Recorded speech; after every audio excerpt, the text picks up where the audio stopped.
लक्ष्मण, इस प्रदेश की सुंदरता देखकर बार बार जानकी की याद आती है। ऐसे दृश्य उसके मन को बहुत भाते थे, परंतु आज न जाने वो किस अवस्था में होगी, क्या सोचती होगी। भाभी भी आपके बारे में सोचती होंगी, उन्हें अपने से ज्यादा आपकी चिंता होगी। हाँ लक्ष्मण, उसे पूर्ण विश्वास होगा कि हम उसे अवश्य खोज लेंगे। इसी भरोसे पर वो जीवित होगी न लक्ष्मण? हाँ भैया, वह एक वीर आर्य कन्या है। कितना भी दुख आ जाए पर वो विचलित नहीं होंगी। भगवान करे ऐसा ही हो। मेरे राजा की बात सीधी तरह मान ले। क्या कमी है हमारे लंकेश्वर में? अरे सुनती है कि नहीं? बोलना।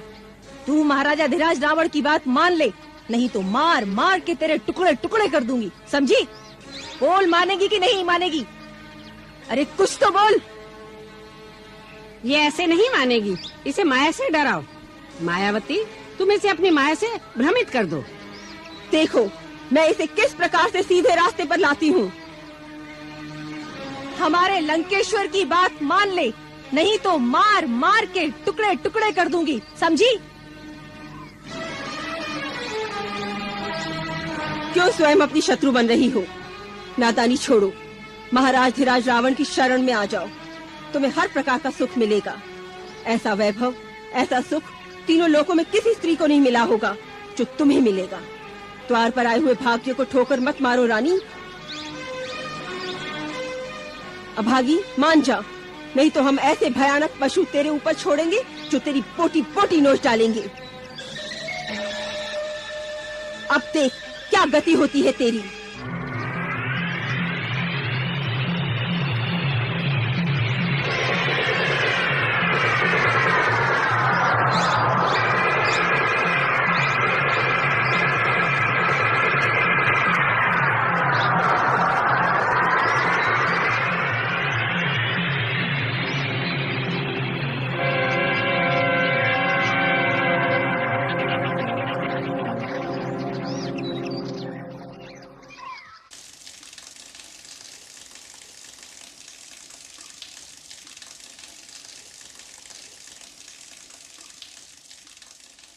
महाराज की जय हो।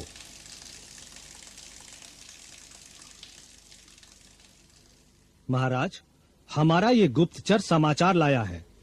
पंपापुर सरोवर के आगे दो अनजान व्यक्ति जंगल में घूमते हुए दिखाई दिए। वो ऋषिमुख पर्वत की ओर बढ़ रहे हैं। क्या कह रहे हो नील? वो दोनों ऋषिमुख पर्वत की ओर बढ़ रहे हैं? जी हाँ जामवंत जी, वो बार बार ऋषिमुख शिखर की ओर देख रहे हैं। ऐसा लगता है वो इसी चोटी पर पहुंचने का मार्ग ढूंढ रहे हैं। गुप्तचर का कहना है कि अपनी भाषा में बातचीत करते हुए वो बीच बीच में महाराज सुग्रीव का भी नाम लेते हैं। हमारा नाम ले रहे थे? क्या कह रहे थे? क्या सुना तुमने? जी मैंने इतना ही सुना। उनमें से जो छोटा था वो बड़े से कह रहा था कि महाराज सुग्रीव अवश्य इसी चोटी पर रहते होंगे। हमें वहां पहुंचने का मार्ग शीघ्र ही ढूंढना चाहिए। अर्थात उन्हें यहाँ का मार्ग विदित नहीं? इससे यह सिद्ध होता है महाराज कि वो इस प्रदेश से अनजान हैं और यहाँ पहली बार आए हैं। परंतु ये भी सिद्ध होता है कि वो पर्यटक नहीं है जो केवल घूमने आए हैं। उनका एक लक्ष्य है महाराज सुग्रीव तक पहुंचना। वो इनसे भेंट करना चाहते हैं या आक्रमण, ये विचार करने की बात है। तुम ठीक कहते हो नल, उनका आगमन विचार योग्य है। क्यों आए हैं? किसने भेजा है? अर्थात आप लोगों को शंका है कि महाराज बाली ने उन्हें यहाँ भेजा है? हाँ, इसी बात की मुझे आशंका है जामवंत। परंतु महाराज बाली उन्हें अकारण यहाँ क्यों भेजेंगे? हम तो यहाँ शांति पूर्वक रहते हैं और उन्हें कुछ कहते भी नहीं। ये तो हम जानते हैं कि शांति से रहते हैं। उनकी आंखों में तो महाराजा सुग्रीव और इनके हम 4 मंत्री कांटे की तरह खटक रहे होंगे।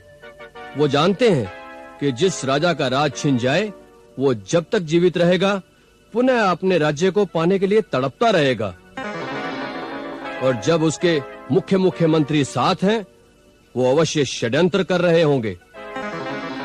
ऐसी अवस्था में उसकी यही चेष्टा होगी कि वो हमें जैसे भी हो समाप्त कर दे। तुम ठीक कहते हो नल, इसीलिए आज बाली भैया ने 2 मनुष्य भेजे होंगे जिससे हमें कोई संदेह न हो। तुमने कहाँ देखा उन्हें? पर्वत के नीचे, तराई के वन में। तुम कहाँ थे? मैं पेड़ पर बैठा हुआ था, उसके नीचे से वो जा रहे थे। कैसे लगते हैं वो? जी अच्छे लगते हैं। अच्छे बुरे की बात हमने कहाँ पूछी, हम जानना चाहते हैं वो किस स्टील डॉल के हैं, कैसी वेशभूषा है उनकी। जी दोनों युवक हैं, अति सुंदर हैं। मुख पर एक मोहिनी है, वेशभूषा से कोई तपस्वी ही लगते हैं, परंतु कंधे वीरों के हैं और कंधों पर धनुष्मान धारण किए हैं। सारी बातें तुम एक दूसरे के विपरीत कह रहे हो। एक बात बताओ, वो तपस्वी हैं या योद्धा हैं? जी दोनों। कुछ समझ में नहीं आता। मेरी समझ में आता है। बाली ने जानबूझकर ऐसे दो व्यक्ति इस प्रदेश में भेजे हैं जो यहाँ के लिए अनजान हैं। वो दोनों तपस्वी महाराज सुग्रीव के पास सहायता मांगने या भिक्षा मांगने के उद्देश्य से हमारे यहाँ पहुंचेंगे, और उनका मुख्य उद्देश्य यही होगा हमारा भेद जानना कि हम किष्किंधा का राज्य वापस छीनने का कोई षड्यंत्र रच रहे हैं या नहीं। और जो वीरों की भांति धनुष बाण उठा रखा है वो क्यों? वो इसलिए कि यदि हमें असावधान या शक्तिहीन पाएं तो अवसर पाकर हमें समाप्त भी कर दे। इसलिए प्रतिदिन की आशंका से तो यही उत्तम है कि आप बाली पर आक्रमण करके उससे किष्किंधा का राज्य छीन लीजिए। परंतु वो इतना बलशाली है कि मैं अकेले उससे नहीं लड़ सकता। हमें किसी शक्तिशाली मित्र की आवश्यकता है जो हमारा साथ दे। हो सकता है उसके दरबार में आपका कोई विशेष भक्त हो जो आपकी सहायता कर सकता है। परंतु राजन, अपने खोए हुए राज्य को पुनः प्राप्त करना आपका वीरोचित कर्तव्य है। उसके लिए राजनीति, साम, दाम, दंड, भेद, सारे अस्त्रों का प्रयोग उचित मानती है। शत्रु को शक्ति से न हराया जा सके तो उसके साथियों में भेद फूट डाल दो, यही राजनीति है। मैं कहता हूं कि बाली के इन दोनों गुप्तचरों को पकड़ लिया जाए और इनसे ही किष्किंधा के सारे रहस्य जानकर बाली के साथियों में फूट डालने के लिए इनका ही प्रयोग किया जाए। यह ठीक है। परंतु महाराज, ये बाली के भेजे हुए है भी या नहीं, पहले इसका पता कर लीजिए। यह भी ठीक है। परंतु इसका भेद कैसे मिले? हम सब में सबसे अधिक बुद्धिमान हनुमान है। उनको उनका रहस्य जानने के लिए भेजा जाए। वो समय आने पर बल और बुद्धि दोनों का प्रयोग कर सकते हैं। तुमने बहुत उत्तम बात की है जामवंत। हनुमान कहाँ है? उन्हीं को भेजो। पहले उन्हें ढूंढ तो लीजिए, कहीं एकांत में बैठे हरिओम का जप कर रहे होंगे। चलो हनुमान को ढूंढते हैं, आओ।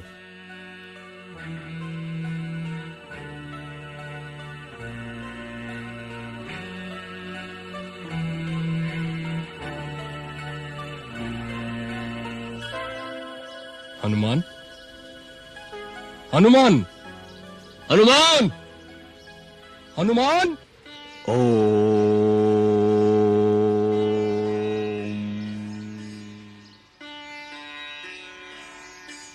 हनुमान जी,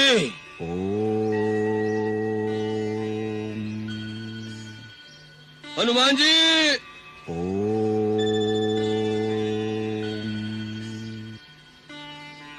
हनुमान जी।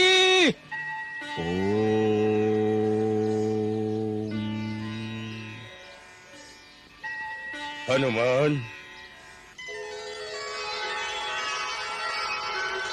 आपकी साधना भंग की, इसके लिए क्षमा करे हे महावीर।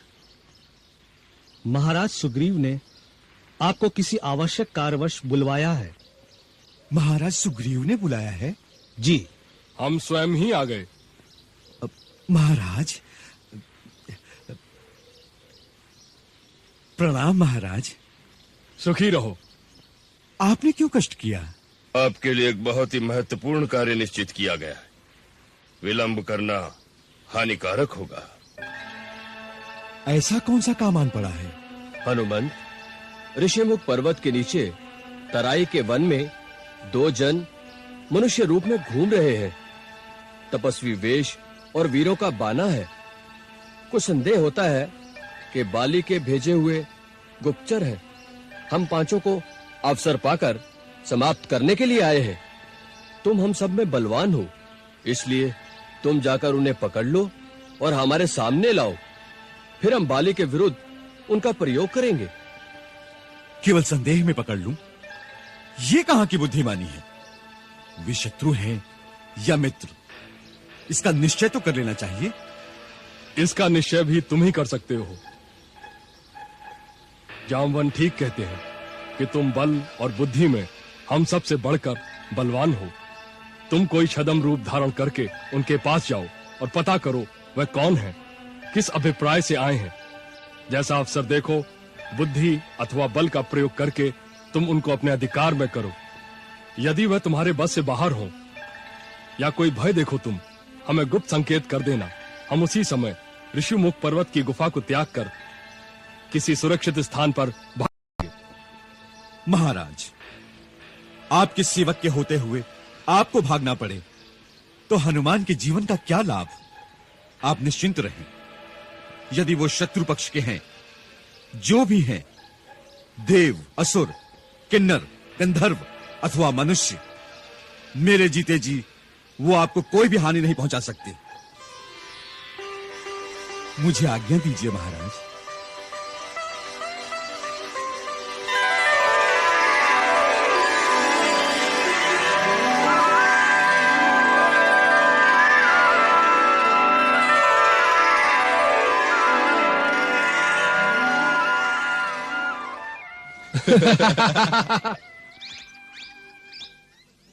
भैया, लगता है यही है वो दो पर्वत शिखर।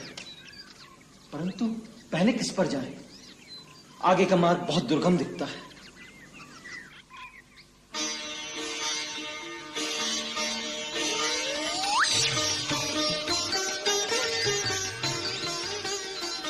वो देखो लक्ष्मण, सामने से कोई आ रहा है।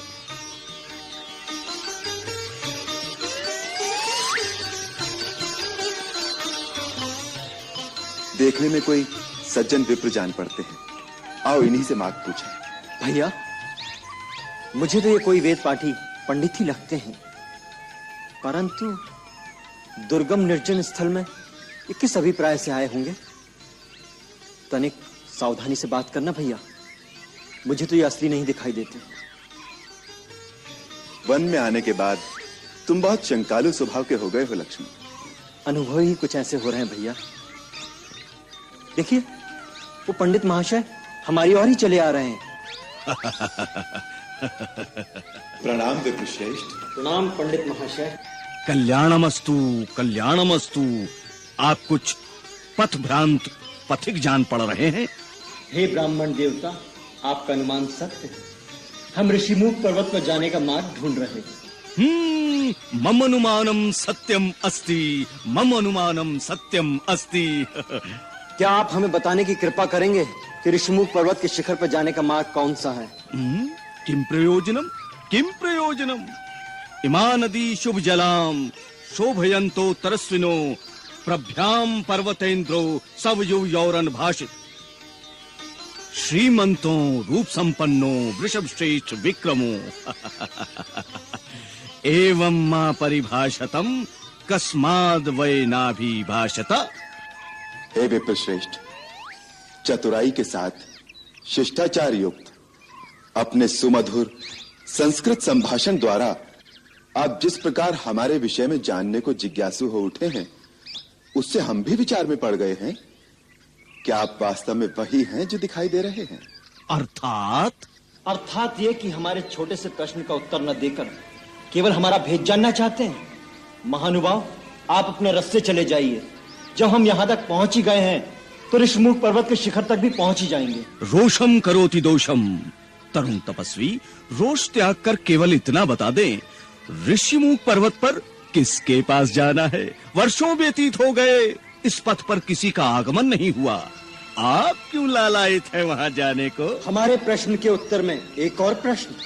भैया, इनके चक्कर में मत पड़िए, हम अपना मार्ग स्वयं ढूंढ लेंगे। तुम्हारा कथन सर्वथा निरर्थक नहीं, परंतु हम इनकी पांडित्यपूर्ण वाणी से मंत्रमुग्ध हो गए हैं। ये अथर्ववेद, यजुर्वेद, सामवेद के ज्ञाता परम विद्वान जान पड़ते हैं। ऐसे व्याकरण वेद, वेद वेदता महात्मा के मन में किसी प्रकार के छल कपट की भावना की संभावना नहीं हो सकती। इनसे मेल करना हमारे हित में होगा। अच्छी बात है, आप कर लीजिए इनसे मेल।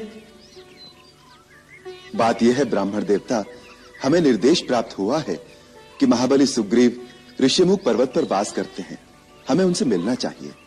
महाराज सुग्रीव से? वो किसी से नहीं मिलते। आपको कैसे पता? आप उन्हें जानते हैं? अवश्य जानते हैं, अवश्य जानते हैं। सुग्रीवो नामम धर्मात्मा कश्चिद वानर पुंगवा, और हम हैं उनके कुल पुरोहित पंडित केसरी नंदन। कुल पुरोहित? हाँ, कुल पुरोहित। हमारी मंत्रणा के बिना वो किसी से नहीं मिलते। सो ये बताइए कि ऋष्यमुख पर्वत का पता किसने दिया है आपको? माता शबरी ने। हाँ, मां तपस्विनी शबरी। किम कारणम, किम अभिप्रायम? भैया, ये पंडित महाशय तो केवल प्रश्न करना ही जानते हैं। मेरा अनुमान है कि इन पंडित महाशय का नाम ही प्रश्नानंद महाराज है। प्रश्न का उत्तर देना तो उनके गुरु ने इन्हें सिखाया ही नहीं। और आप केवल रोष करने में ही प्रवीण हैं, और आप शांताकारम धीर गंभीर हैं। वीर मनुष्यो देव रूपीणों, कृपा करके अपना मंतव्य प्रकट कीजिए। बात यह है विप्रवर, माता शबरी ने हमारा मार्गदर्शन किया। उन्होंने बताया है कि इस समय महाराज सुग्रीव से मिलना हमारे लिए कल्याणकारी होगा। यदि आपके कथनानुसार सुग्रीव जी नहीं मिल सकते तो हमें उनके मंत्री श्री हनुमान जी से ही मिलवा दीजिए। आपकी असीम अनुकंपा होगी। आप हनुमान से मिलेंगे? अवश्य। उनके दर्शन हो जाएंगे तो सुग्रीव जी से मिलने का साधन भी सुगम हो जाएगा। यदि आप अपना वास्तविक परिचय दे दें तो हनुमान को हम अभी बुला देंगे, इसी क्षण। लो, इसी क्षण बुला देंगे, जैसे हनुमान इनकी पोथी में बंद है। अवश्य। आप अपना परिचय तो दीजिए, हनुमान मेरे चुटकी बजाते ही आ जाएंगे। अच्छी बात है, तो सुनो। हम अयोध्या के परम प्रतापी महाराजा दशरथ के पुत्र हैं। हम वानर राज सुपुत्रता करना चाहते हैं। मेरा नाम लक्ष्मण है। ये मेरे ज्येष्ठ भ्राता श्री रामचंद्र जी हैं। हाँ? राम, श्री रामचंद्र।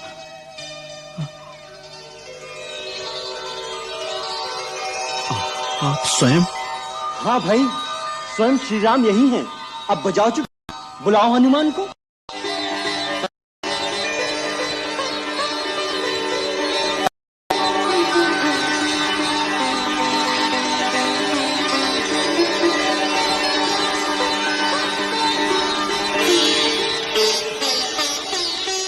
श्री राम, ये क्या कर रहे हैं आप?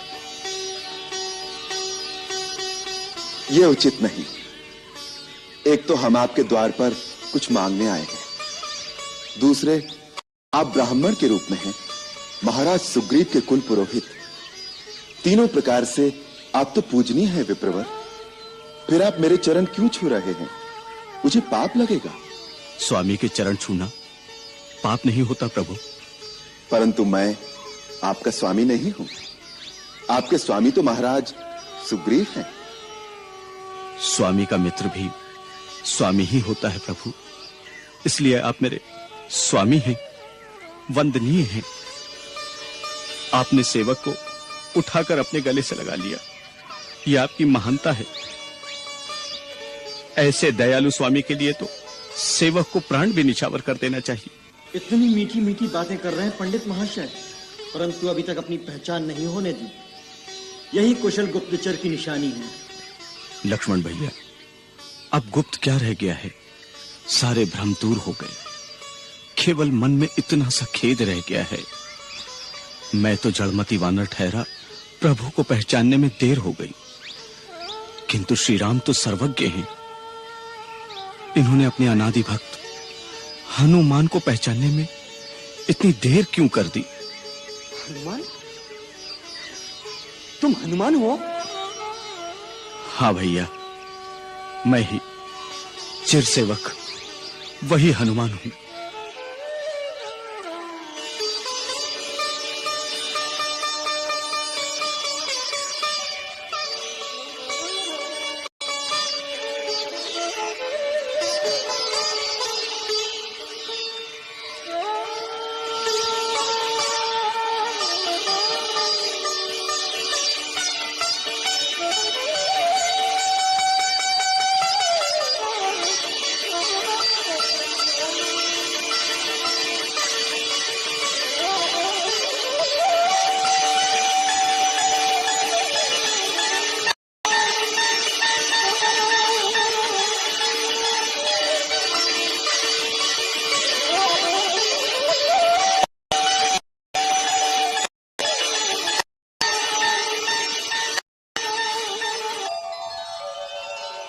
प्रभु अपने सेवक को पहचान नहीं सके, इसमें अवश्य मेरा ही दोष होगा। दोष तुम्हारा नहीं है हनुमंत, तुम्हारी विद्वत्ता का है। इतने बड़े बड़े संस्कृत के मंत्रों से जो तुम अपने पांडित्य का प्रभाव हम पर जमा रहे थे, हम तो उसी से डर गए भैया। यही तो भूल हो गई प्रभु।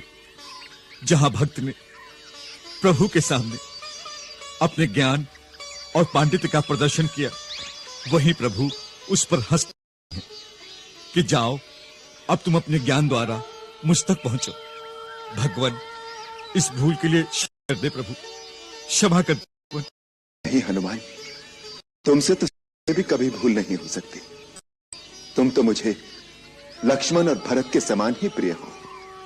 उधर ही बातें करते रहेंगे भैया, इधर भी कृपा दृष्टि डालो। श्री राम के तुम भी सेवक, मैं भी सेवक, इसी नाते अपना छोटा भाई समझकर मुझे गले लगा। मेरे भाई, आपके लिए मेरा ये जीवन निछावर हो जाए तो भी कम है। अपने स्वामी वानरराज सुग्रीव के आदेश से आपका भेद जानने के लिए मुझे अपना रूप बदलना। अच्छा, इतने बड़े गुप्तचर बनकर आए थे, अब तो भेद पा लिया। अब तो हमें महाराज सुग्रीव से मिला देंगे भैया। अवश्य लक्ष्मण भैया, अवश्य। आप दोनों का महाराज सुग्रीव से मिलने का अर्थ है उनके भाग्य का उदय। जितनी आपको सुग्रीव की आवश्यकता है, उतनी ही सुग्रीव को उनकी और राज्य उनसे छिन गया। सूर्य कुलभूषण रघुनाथ और सूर्यपुत्र सुग्रीव की मित्रता दोनों हरी और सफलदायक होगी। चलिए ऋषिमुख पर्वत पर चलिए भगवत, वहीं चलकर सारी बातें होंगी। जिस राजा का जैसा ज्ञानवान, विद्वान, बुद्धिमान मंत्री, वो बड़ा भाग्यशाली है। ऐसे राजा से मित्रता करके निश्चय ही सारे मनोरथ सफल होंगे। तुम हमें अपने पास शीघ्र ले चलो। आप परंतु ऊपर जाने का मार्ग बहुत कठिन है। आप दोनों मेरे कंधों पर विराजमान हो जाएं। कंधे पर? मैं आपको वायु मार्ग से ऊपर ले जाऊंगा। परंतु तुम हम दोनों को अपने कंधे पर कैसे बैठा लोगे? नहीं नहीं लक्ष्मण भैया, आप संकोच न करें। हम लोग अपनी इच्छा से शरीर धारण करने की और गरिमा लगिमा आदि विद्याएं जानते हैं। प्रभु,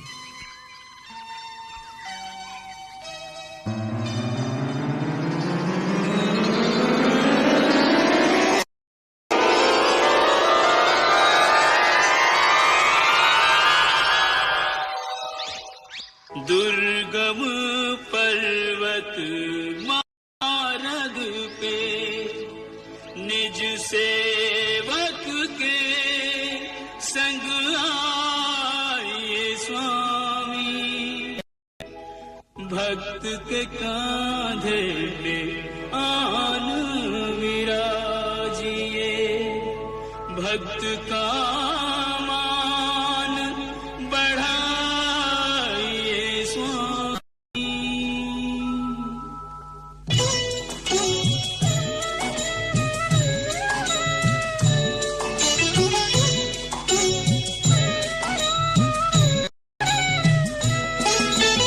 ऐसे भक्त कहाँ कहाँ में ऐसे भगवान, ऐसे भक्त कहाँ कहाँ जग में ऐसे भगवान। कान्हे पर दो वीर बिठा कर चले वीर हनुमान। ओ कान्हे पर दो वीर बिठा कर चले वीर हनुमान।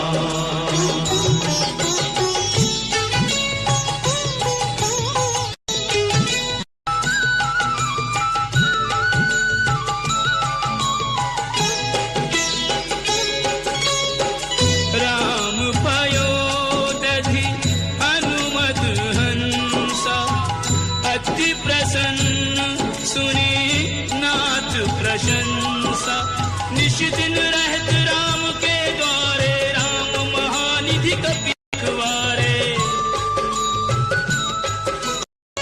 रामचंद्र हनुमान चकोरा, चित रहत राम की ओरा। भक्त शिरोमणि ने भक्त वत्सल को लिया पहचान, भक्त शिरोमणि ने भक्त वत्सल को लिया पहचान। कांधे पर जो वीर बिठा कर चले वीर, ओ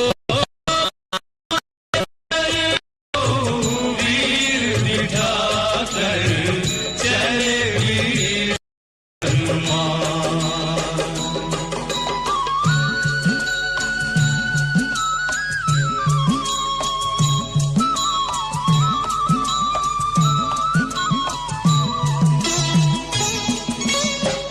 राम लखन अरु हनुमत वीरा, मानहु पारखी संपुट हीरा। तीनों होत सुशोभित ऐसे, तीन लोक एक संग हो जाए। पुलकित गात नैन जल छायो, अकथनीय सुख हनुमत पायो। आज नहीं जग में कोई बजरंगी साधनवान, आज नहीं जग में कोई बजरंगी साधनवान। कांधे पर जो वीर बिठा कर चले वीर हनुमान। ओ कांधे पर जो वीर बिठा कर चले वीर हनुमान।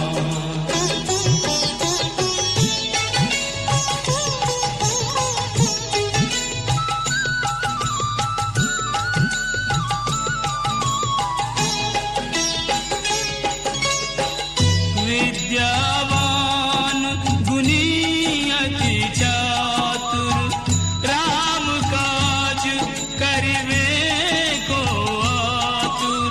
आपन तेज सम्हारो आपे, तीनों लोक हाँकते कांपे। दुर्गम काज जगत के जेते, सुगम अनुग्रह तुम्हरे तेते। प्रभु वर से मांगो सदा पद सेवा को वरदान, प्रभु वर से मांगो सदा पद सेवा को वरदान। कांधे पर दो वीर बिठा कर चले वीर हनुमान। ओ कांधे पर दो वीर बिठा कर चले वीर हनुमान।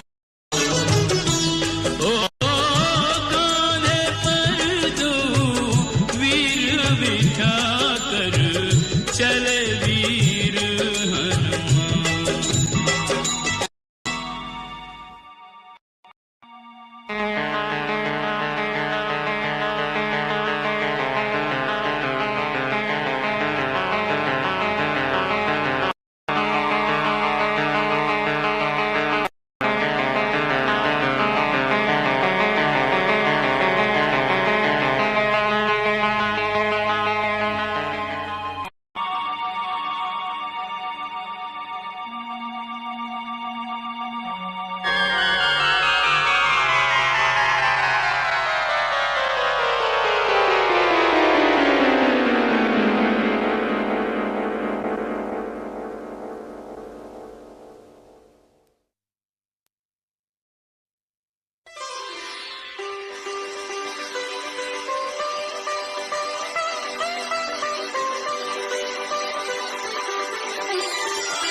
आइए, पधारिए। प्रभु, आप तनिक यहीं ठहरिए। मैं महाराज सुग्रीव को आपके आगमन की सूचना देता हूँ। आप हमारी चिंता ना करें कपिवर। जी